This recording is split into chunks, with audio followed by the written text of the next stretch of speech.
Alrighty, here we go. I'm Joe Renton with my review of WWE Smackdown Retro Smackdown. So retro that they had a whole bunch of old stuff that had nothing to do with Smackdown at all, like Ico Pro and ice cream bars, Jim Duggan sticking something sweet inside his mouth. Have fun unseeing that, and also 80s graphics. Really, I don't understand how this was Retro Smackdown. It was a retro show, but had nothing to do really with the feel of SmackDown, except for the CGI fist. CGI fisting or not, I will take any fisting inside the Thunderdome or otherwise. Always delete your search history, kids.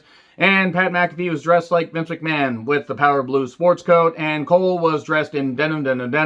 The rest of the show, outside of the Roman Uso family drama, was just kind of there. They just put a whole bunch of stuff out there and said, okay, the retro feel will drive the ratings enough. Guys, just go out there and do things. And women, yeah, you're pretty much just going to be thrown to the goddamn wolves with really short matches and segments that won't fucking matter.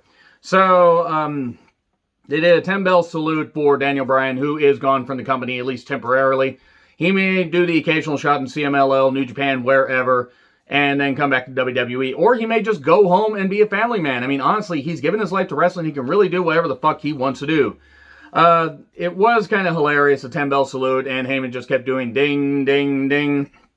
And Roman says, you should thank me. I smashed and pinned him and sent him packing so I could get head at the table. I may have made up that last line.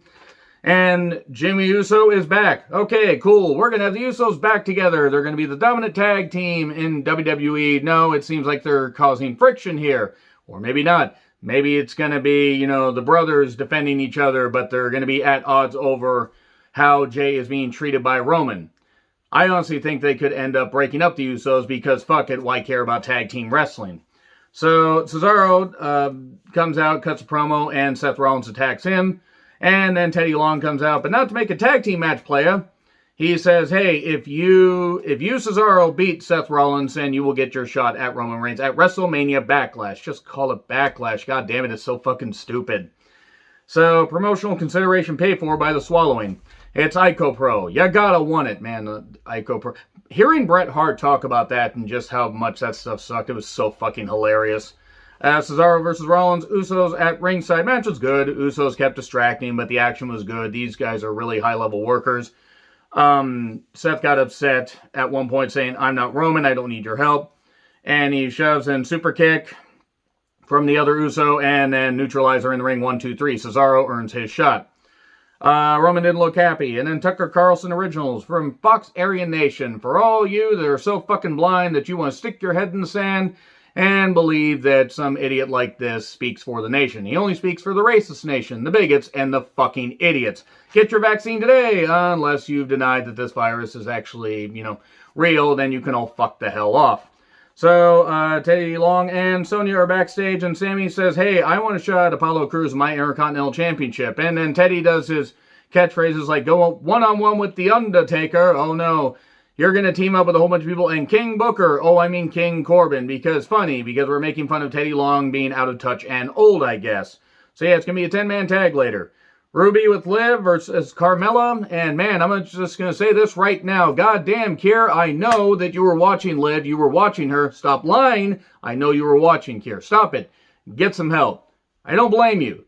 She is beautiful. Carmella, what did Ruby do to deserve to lose to Carmella in like 3 minutes? I don't fucking get it at all. Yeah, chode of silence for the win.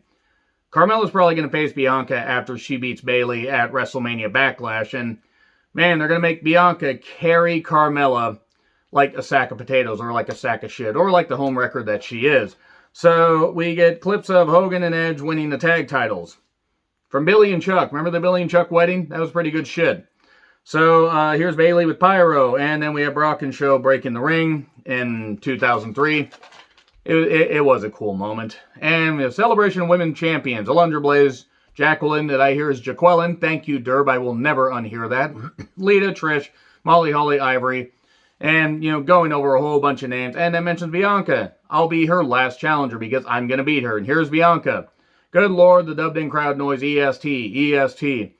Bayley laughs at her. They're incorporating a laugh in the promos. And they brawl a bit. And she goes after the earring. It's an eerie maneuver. I'm proud of that one, but I shouldn't be.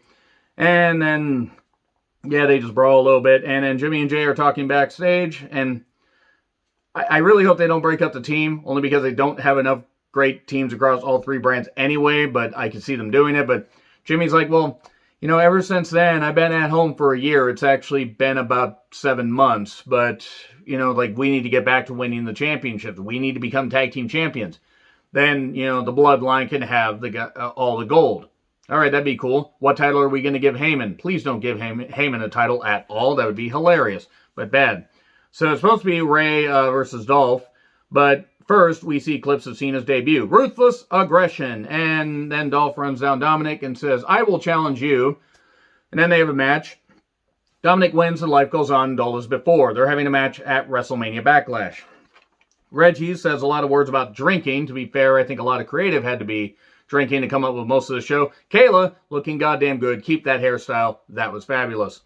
Duggan then, puts some sweet things in his mouth in an old school commercial. It's about ice cream bars. The store I work at actually sells those ice cream bars. They aren't bad. If you get a chance to try the new WWE ice cream bars, or at least the ones that have been out for a little bit, they're really not that bad. As somebody that's not the biggest fan of ice cream, pretty good. Then Roman says to Heyman, get my cousin. Which one? Then he looks at him all angry and everything. Okay. Then Reggie versus Tamina. All right. We're getting intergender stuff, and we're getting Reggie flipping around a whole bunch. Cole screwed up plugging the women's tag title match.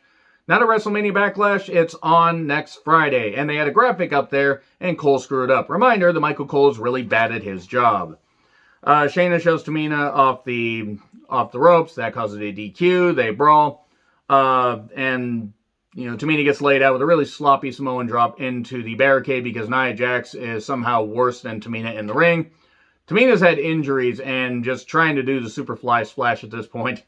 It's like, it's as stable as her dad in relationships. I'll say that much. So, both five-man teams cut promos. Apollo, Sammy, Gable, Otis, and Corbin with Commander Aziz Light, the man with the Nigerian nail, versus Big E, the Street Profits, Owens, Nakamura, and, well, Otis got hit on the head at one point because Montez died, and I don't think that Otis was quite ready, that is. And I hope Montez is okay because he's splattered. And end of days of Nakamura 1, 2, 3. Remember when everybody said that Nakamura was going to get pushed after that performance in the Gauntlet match earlier this year? Good times. I was hoping you guys would be right, and I was hoping I'd be wrong. But nope, it's looking like Nakamura is just going to be there to take the pin more often than not. Roman talks to Jay and says, I need to know where Jimmy stands. Currently, he's probably standing outside the door saying, hey, we need to go to the ring and do this segment. Okay, so they're in the ring. Roman wants answers. Jimmy interrupts him. Doesn't even give him a chance to get his words out. They reference the I Quit match where Jay quit because Jimmy was getting choked out. And let me tell you right now, when you see cousin on cousin on cousin violence, you will make sure that you stop cousin on cousin on cousin violence. Unless you're into watching cousin on cousin on cousin violence, you sick freaks. I'm not judging, but I am judging. I hear dueling banjos. And basically fall in line, stand with us, acknowledge me, or go home. So Jimmy goes to leave. Jay tries again, stops. Cesaro attacks Roman. Jay runs in after Jimmy maybe tried to stop him. And then Jimmy runs in to stop Cesaro from attacking Jay. Nice little bit of storytelling. And I never thought I'd see a Caucasian Swiss Superman brutally dominate 3 Samoan cousins on camera again. And always delete your search history. And that was it. That was the end of the show. Really not a whole lot to this. The throwback stuff was kind of ridiculous. And it was just goddamn pointless, I thought. I mean, the show wasn't bad. It was just kind of there, and the retro thing was just really out of place. Let me know your thoughts in the comments. Like, share, subscribe, Twitter handle in the description. I'm John Retlin. I'll see you soon.